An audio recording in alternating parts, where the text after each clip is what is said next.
Hello and welcome to Car and Bike. I am Seshan Vijayaraghavan and this right here is the MG Windsor EV. Now, it is one of the best-selling electric vehicles in India, doing about 3,500 units per month.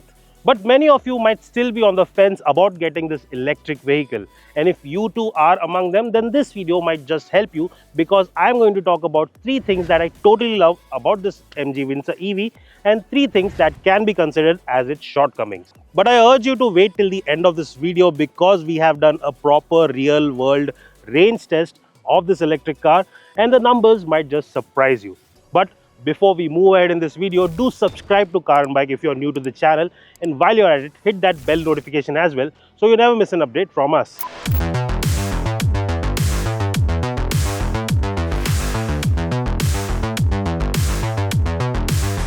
Now, if space is luxury, then it doesn't get more luxurious than this in this segment.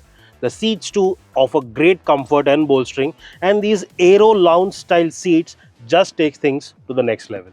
Not just in the front, but even the back seat can be reclined up to 135 degrees. And if you like to be chauffeured around, then you can do this. And because this is an EV, you get a proper flat flow. That means having 3 people sitting here abreast is an easy peasy. And there is enough space for their luggage as well.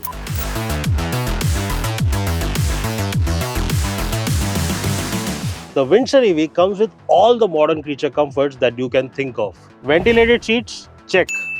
Powerful AC? Check. Panoramic glass roof? Check. 360-degree camera? Check. A big touchscreen infotainment system? Check. Wireless Apple CarPlay and Android Auto? Check. Connected car tech with remote access? Check.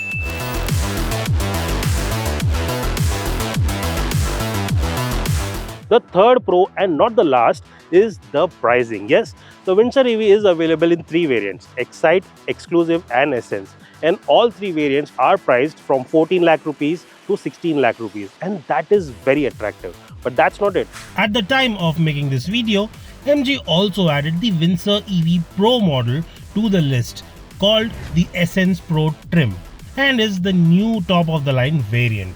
If you opt for BAS or the battery as a service program from MG, then you can reduce the ex-showroom cost of each variant by 4 lakh rupees. And the subscription plan starts at as low as 3.9 rupees per kilometer. And if you are someone who majorly drives in the city and do not put too many miles on your car, then that program might just be right for you.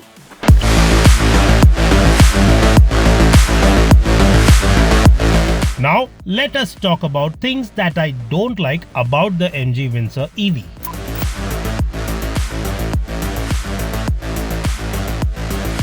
Now, although the Windsor EV comes with this massive 15.6-inch touchscreen infotainment system, what is a bit annoying is that everything has to be controlled by this. So forget AC and seat ventilation. Even if you want to adjust the headlights, you want to fold the ORVMs or open this sunroof curtain, you'll have to access the touchscreen. And believe me, that can get a bit annoying. But MG did not stop at that. The company also gave you multifunctional steering wheel. So if you want to adjust the ORVMs, you have to press this center toggle and act within a few seconds, otherwise the selection goes off, to adjust the left side or the right side mirror. Now, isn't that a bit too much?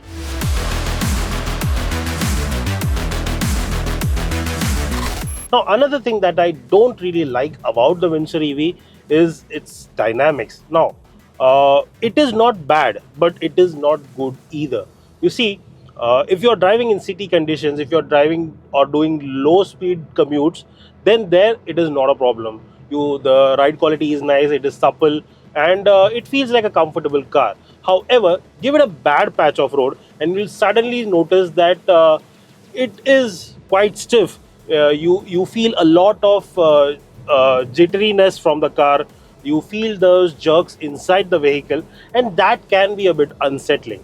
Also, if you are doing some high-speed driving and you feel a bit spirited and want to do some sudden lane changes or sudden movements, the car doesn't like that, and it will show because you feel that body roll, you feel that unsettledness. So that is a bit of an issue, and MG could have fine-tuned the car. Otherwise, it is quite a nice vehicle.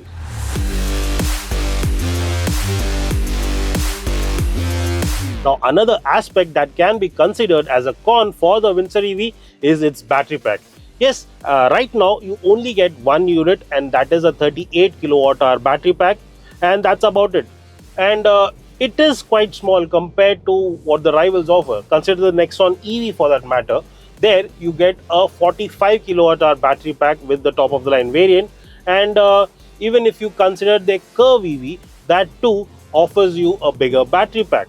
So yes, that also affects the range, because the claimed range on this electric vehicle is 332 kilometers on a single charge. Now I'll get to the real world range in a bit, but now you have to think about it. A lot of EV buyers in India have range anxiety, and such kind of figures will deter them from getting an EV like the Windsor.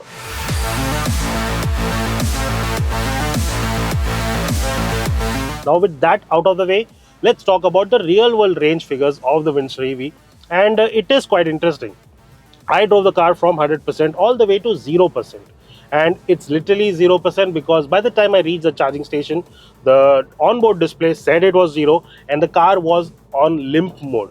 So it could have done about a kilometer or two after that, but that's about it. And I got a total range of 276 kilometers on a single charge, and that is impressive because you don't see a lot of EVs in the space offering you that level of real world range compared to what is claimed. And the claim over here is ARAI figure. So yes, I am impressed. Now yes, when you look at it from an overall perspective, the numbers might not be too exciting, but think about it.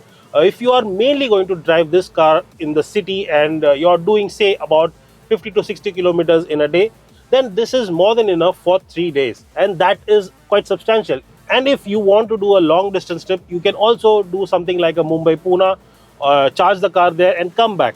So yes, it is doable, but yes, with the current setup, I think the Windsor EV is more suited for city driving and local commute. And if that is your main purpose, then the Windsor EV will not disappoint.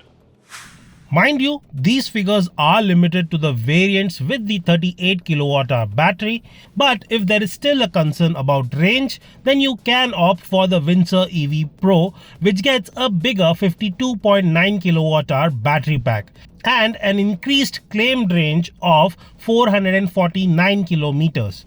However, we are yet to test it in real world conditions, so you will have to wait for that. The model also comes with level 2 advanced driver assistance systems and some other updates as well. So wait for our full video on the Windsor EV Pro.